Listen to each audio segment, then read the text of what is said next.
Movie के start होते ही हमें एड वॉरेन और लॉरेन वॉरेन दिखाए जाते हैं, जो कि एक कॉन्फ्रेंस में लोगों को अपनी अबनॉर्मल और सुपर नेचुरल एक्सपीरियंस के बारे में बता रहे होते हैं। फिर नेक्स्ट सीन में दिखाया जाता है कि कैरोलिन पेरेन और रोजन पेरेन, जो कि अपने बच्चों के साथ एक घर में शिफ्ट हो रहे होते हैं। उनके सब बच्चे घर के अंदर चले जाते हैं, लेकिन उनका डॉग घर के अंदर नहीं जाना चाहता। वो काफी डरा हुआ होता है। इन लोगों की 5 बेटियां होती हैं, जिसमें एंड्रिया, नैन्सी, क्रिस्टाइन, सिंडी और अप्रैल होती है। अप्रैल को घर के पास एक बहुत बड़े ट्री के नीचे एक म्यूजिक टॉय मिलता है, जिसमें एक मिरर भी लगा होता है। बाकी लड़कियां घर के अंदर हाइड एंड क्लैप खेल रही होती हैं और अचानक उनसे लकड़ी का एक पाइन बोर्ड टूट जाता है और वो पाइन बोर्ड किसी डोर को छुपाने के लिए लगाया गया था। जब उनके फादर चेक करते हैं तो उसके पीछे उन्हें एक स्टोर रूम मिलता है। उस स्टोर रूम में काफी अंधेरा होता है और वहाँ पर उन्हें एक पियानो और काफी सारी पुरानी चीजें नजर आती हैं। उन लोगों का डॉग काफी परेशान होता है और मुसलसल भौंक रहा होता है। अगली सुबह कैरोलिन जब उठती है तब वो देखती है कि उसके पाँव पर जख्मों के निशान हैं और उनके घर की सारी घड़ियां 3:07 पर रुकी होती हैं और उनकी बेटी अप्रैल को उनका डॉग बाहर मरा हुआ मिलता है। इसके बाद अगला सीन हमें एड वॉरेन के घर पे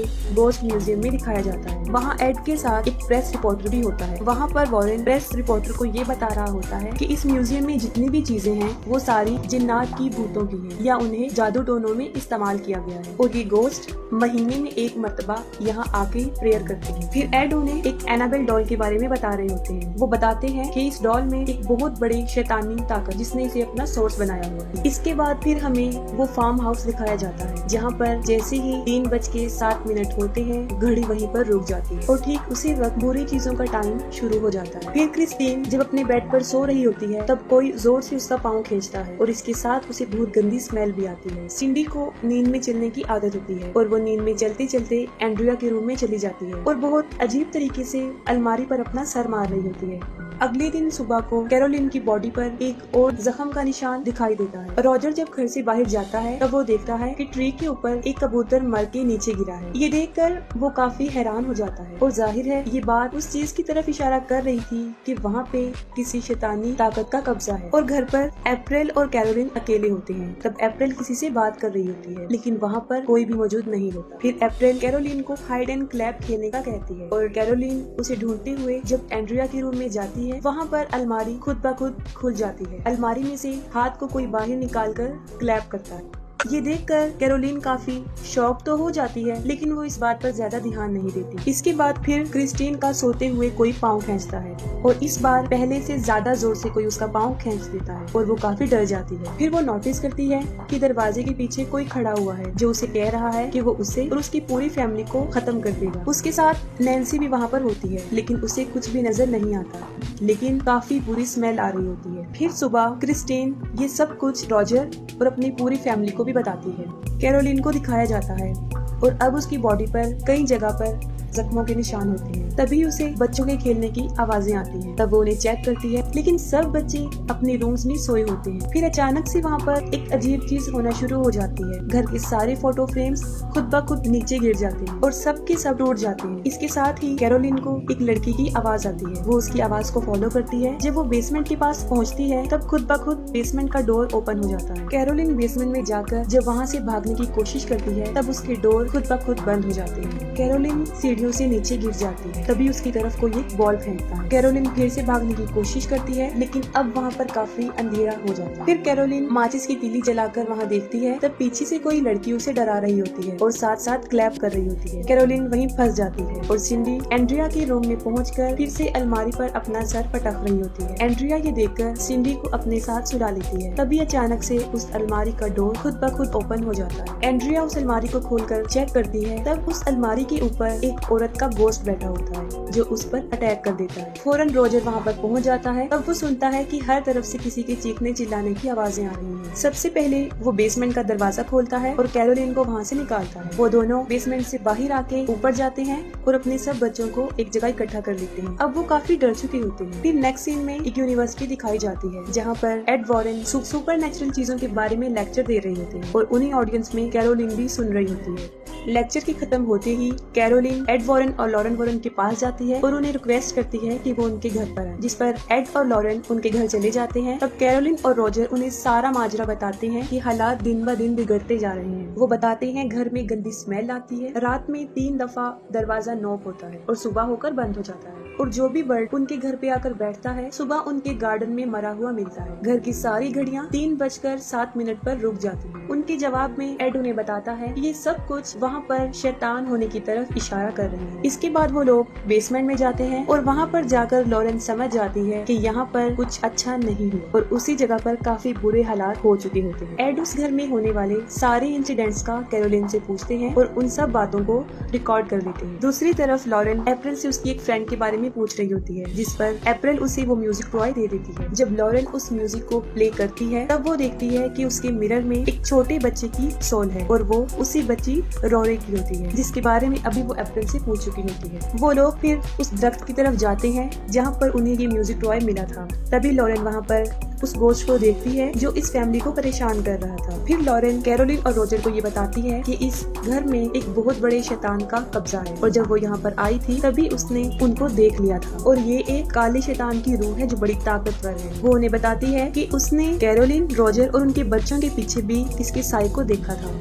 उस गोस्ट की परछाई उनके साथ है और वो ही उन्हें परेशान कर रही है और यहाँ तक वो उनके पीछे लग गई हैं कि अगर वो ये घर छोड़कर यहाँ से चले भी जाएं तब भी वो इनका पीछा नहीं छोड़ेगी। तब एड उन्हें बताती है कि उन्हें यहाँ पर एग्जॉर्सिज्म करना है, जिसके लिए उन्हें चर्च से इजाजत लेनी पड़ी थी, जिसके लिए पहले तो उन लोगों ने चर्च वालों को सबूत देना है तभी वो लोग इन्हें अलाउ करेंगे। लॉरेन उन्हें बताती है कि यहाँ पर बहुत सारे असेब हैं और सबसे बुरा एक साया है जिसके दिल में शदीद नफरत भरी हुई है। और रात को एड जब उस रिकॉर्डर को प्ले करता है तब उसे सिर्फ अपनी आवाज आती है, उसमें कैरोलिन और रॉजर की कोई रिकॉर्डिंग प्ले नहीं होती। और लॉरेन एड को इस जगह की हिस्ट्री के बारे में बताती है कि एक आदमी ने यहाँ पर एक फार्म हाउस बनाया था। उस आदमी ने एक औरत के साथ शादी की थी जो काले जादू पर बहुत यकीन करती थी, यहाँ तक कि वो खुद भी काला जादू करती थी और वो शैतान को मानने वाली थी। उस औरत का नाम बादशिवा था और बादशिवा ने अपने 7 दिन के बच्चे को जलाकर उसकी कुर्बानी दे दी थी और जब ऐसा करता उसके हस्बैंड ने उसे देख लिया था तब वो भागकर बाहर आई और एक दरख्त पे चढ़ के उसने सुसाइड कर ली और खुद को फांसी दे दी।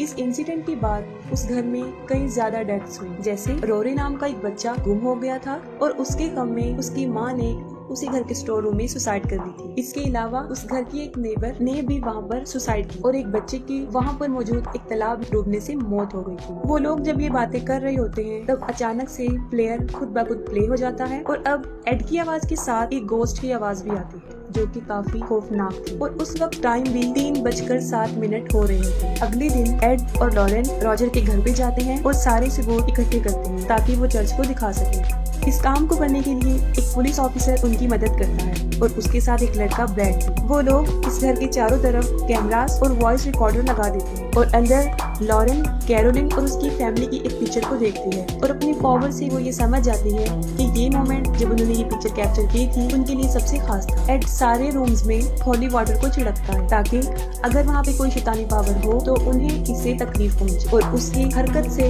ये लोग उसे रिकॉर्ड कर सके। अचानक से बेसमेंट का डोर ओपन हो जाता है और एड और लॉरेन वहाँ पर चले जाते हैं, लेकिन वहाँ उन्हें कुछ नजर नहीं आता। लेकिन जब वो वहाँ से बाहर आने की कोशिश करते हैं तब डोर अपने आप बंद हो जाता है। उस रात वहाँ पर उन्हें कुछ भी सबूत नहीं मिलता, ना ही कुछ वहाँ होता है और अगली सुबह वो सब लोग खुशी खुशी ब्रेकफास्ट कर रहे होते हैं। एड कैरोलिन को कहता है कि तुम रेस्ट कर लो, मैं और लॉरेन सब संभाल लेंगे। फिर जब लॉरेन कपड़ों को सुखा रही होती है तब वो देखती है कि बादशिवा उस कपड़े के पीछे वाली साइड पर खड़ी है और अचानक से वो कपड़ा उड़कर कैरोलिन के बेडरूम की खिड़की पर जाकर चिपक जाता है और जैसे ही विंडो से कपड़ा हटता है लॉरेन को वहाँ पर बादशिवा की रूह नजर आती है। इससे पहले कि लॉरेन कैरोलिन के पास पहुँचती बादशिवा उसको पोजेस कर लेती है और अब वहाँ पर शैतानी लम्हे शुरू हो जाते हैं और ये इविल सोल्स काफी भयानक होती है। सबसे पहले पुलिस ऑफिसर ब्रैड को एक लड़की की आवाज आती है और उसे फौरन उस नौकरानी जिसने सुसाइड की थी उसका गोश्त नजर आता है और वो पुलिस ऑफिसर को काफी डरा देती है। फिर नैन्सी नींद में चलते हुए एंड्रिया के रूम में चली जाती है है। इसके साथ ही उस रूम का डोर लॉक हो जाता है। जब नैन्सी नींद में चल रही होती है तब सारे कैमरास उसकी फोटो कैप्चर कर लेते हैं, जिससे ये साफ जाहिर था कि वहाँ पर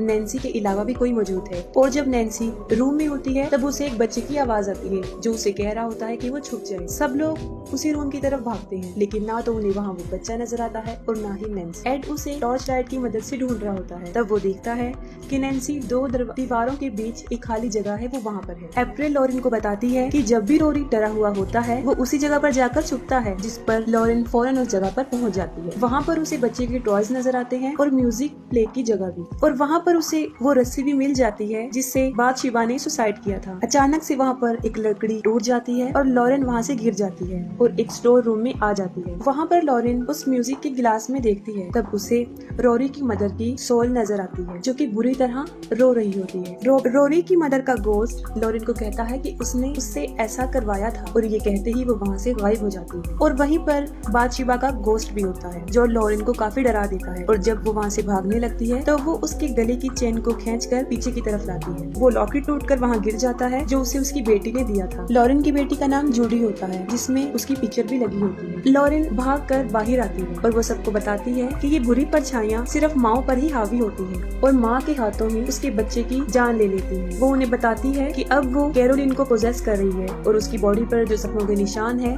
इसकी भी ये गोस्ट ही वजह है। अचानक से सारे क्रॉस जमीन पर गिर जाते हैं और नैन्सी को कोई ताकत उसके बालों से पकड़ती है और उसे इधर उधर मारना शुरू कर देती है, लेकिन वो लोग नैन्सी को बचाने में कामयाब हो जाते हैं। वो लोग इस घर को छोड़ने का फैसला कर लेते हैं, जिस पर एड रॉजर को बताता है ये सब कुछ वो चर्च के सामने पेश करेंगे और फिर इस घर का एग्जॉर्सिज्म करेंगे। इसी दौरान लॉरेन को अपनी बेटी जोडी की आवाज आती है और वो देखती है कि तालाब में उसकी डेड बॉडी है। ये देखकर लॉरेन काफी डर जाती है। वो अपनी बेटी के लिए काफी परेशान हो जाती है और एड को भी इस बारे में बताती है कि ये हमारे लिए भी एक इशारा है। अगले दिन लॉरेन और एड फादर को उस घर में होने वाले वाकयात के बारे में बताते हैं और सारे सबूत भी दिखाते हैं, और उनके पास वो पिक्चर भी होती है जब नैन्सी नींद में चल रही होती है, और उस वक्त वहाँ पर नैन्सी के साथ रोरी की सॉल भी खड़ी होती है, जिसके लिए फादर उन्हें ये कहते हैं कि एग्जॉर्सिज्म के लिए उन लोगों को मजीद आगे से परमिशन लेनी होगी क्योंकि ये लोग कैथलिक नहीं हैं। फिर हमें लॉरेन एड की बेटी जोडी दिखाई जाती है और वो बादशिबा का गोस्ट उसके लॉकेट के जरिए उस बच्ची के पास पहुंच जाता है। तभी वो जोडी का पाँव खींचती है जिससे वो जाग जाती है और काफी डर जाती है और अपने मदर और फादर को ढूंढते हुए अपने रूम से बाहर आ जाती है। और यहाँ पर हम ये भी देखते हैं कि उनके उस गोस्ट म्यूजियम में वो अनाबेल डॉल नहीं है, जिससे जोडी काफी डर जाती है। और उसी वक्त वहाँ पर बादशिबा नजर आती है जिसकी गोद में वो अनाबेल डॉल बैठी होती है। बादशिबा जोडी को डराती है और उसे नुकसान पहुँचाने की कोशिश भी करती है, लेकिन बिल्कुल ठीक वक्त पर एड और लॉरेन वहाँ पर पहुँच जाते हैं और अपनी बेटी की जान बचा लेते हैं। और दूसरी तरफ कैरोलिन, अप्रैल और क्रिस्टाइन को अपने साथ कहीं पर लेकर जा रही होती है, और जैसे इस बात का रोजर को पता चलता है वो फौरन एड को इन्फॉर्म करता है। लॉरेन उसे बताती है कि वो अपने बच्चों को लेकर उस घर में जा रही है क्योंकि ये सारी शैतानी ताकतें माओ पर अपना असर जमा कर उनसे अपने बच्चे की डेथ करवाती है। और ये सब लोग दोबारा उस घर में चले जाते हैं। जैसे ही ये लोग वहाँ पर पहुँचते हैं तब कैरोलिन क्रिस्टाइन को मारने वाली होती है, लेकिन वो लोग क्रिस्टाइन को बचा लेते हैं और उसे कार में बिठा देते हैं। अप्रैल इस इंसिडेंट को देखकर काफी डर जाती है और किसी जगह पर जाकर छुप जाती है। और जब वो लोग कैरोलिन को घर से बाहर निकालने की कोशिश करते हैं तब वो गोस्ट उसको नुकसान पहुंचाने की कोशिश करता है और कैरोलिन को बाहर जाने नहीं देती। और लॉरेन फौरन समझ जाती है कि अगर कैरोलिन बाहर चली गई तो वो गोस्ट इसको जान से मार देगा, और वो शैतान कैरोलिन को खींचकर फिर से स्टोर रूम में ले जाता है। वो लोग स्टोर रूम में जाकर कैरोलिन को कंट्रोल करने की कोशिश करते हैं, लेकिन ये शैतान काफी पावरफुल होता है और उसकी हालत काफी खराब कर चुका होता है, जिससे उसे कंट्रोल में करना कोई आसान बात नहीं थी। और दूसरी तरफ वो पुलिस ऑफिसर घर में अप्रैल को ढूंढ रहा होता है। कैरोलिन किसी के भी कंट्रोल में नहीं आती और वो एक एक करके सब पर अटैक कर देती है। वो लोग कैरोलिन को एक चेयर से बांध देते हैं और उसकी हालत देखकर एड ये डिसीजन लेता है कि वो फौरन इस जगह का एग्जॉर्सिज्म करेंगे। जैसे ही एड एग्जॉर्सिज्म स्टार्ट करता है ये शैतान यानी बादशिबा कंट्रोल से बाहर हो जाता है और वहाँ पर शैतानी ताकतें और पावरफुल हो जाती हैं। लेकिन एड नहीं रुकता और वो एग्जॉर्सिज्म के वर्ड्स को मुसलसल बोलता रहता है। और फिर हमें एक अजीब मंजर दिखाया जाता है। कि वो शैतान एग्जॉर्सिज्म को रोकने के लिए उस चेयर को हवा में उछाल देता है और साथ ही उस कुर्सी को नीचे गिरा कर उस कुर्सी को भी तोड़ देता है और इससे कैरोलिन की सारी रस्सियां खुल जाती हैं और वो एड को मुख्तलिफ तरीकों से मारने की कोशिश करती है। और उसी दौरान थॉमस को भी अप्रैल मिल जाती है और जैसे ही कैरोलिन को पता चलता है कि अप्रैल कहाँ पर छुपी हुई है, वो उसे मारने के लिए उसकी तरफ बढ़ती है। लेकिन इससे पहले कि कैरोलिन उसे मारती, एड वहाँ पर पहुंचकर एग्जॉर्सिज्म कंप्लीट करता है और एड बादशिबा को कसम देता है जिसे वो मानती है कि वो वहाँ से वापस चली जाए। लेकिन अभी भी वो शैतान कैरोलिन पर हावी होता है और तब लॉरेन और रॉजर उसकी मदद करते हैं। वो लोग कैरोलिन को उसकी फैमिली और उसकी बच्चों की यादों के सहारे उसे पावरफुल बनाते हैं ताकि वो इस गोस्ट का मुकाबला करे। और एट लास्ट कैरोलिन की फैमिली और उसके बच्चों का प्यार उसके लिए जीत जाता है और वो शैतानी गोस्ट कैरोलिन को मजबूरन छोड़कर वहाँ से चला जाता है और कैरोलिन भी अपनी नॉर्मल हालत में वापस आ जाती है। वो लोग फिर से अपनी जिंदगी हंसी खुशी गुजारने लगते हैं और अप्रैल लॉरेन को उसका लॉकेट उसे वापस देती है और एंड सीन में एड उस म्यूजिक प्लेयर को अपने म्यूजियम में रख देते हैं और इसके साथ ही मूवी एंड हो जाती है।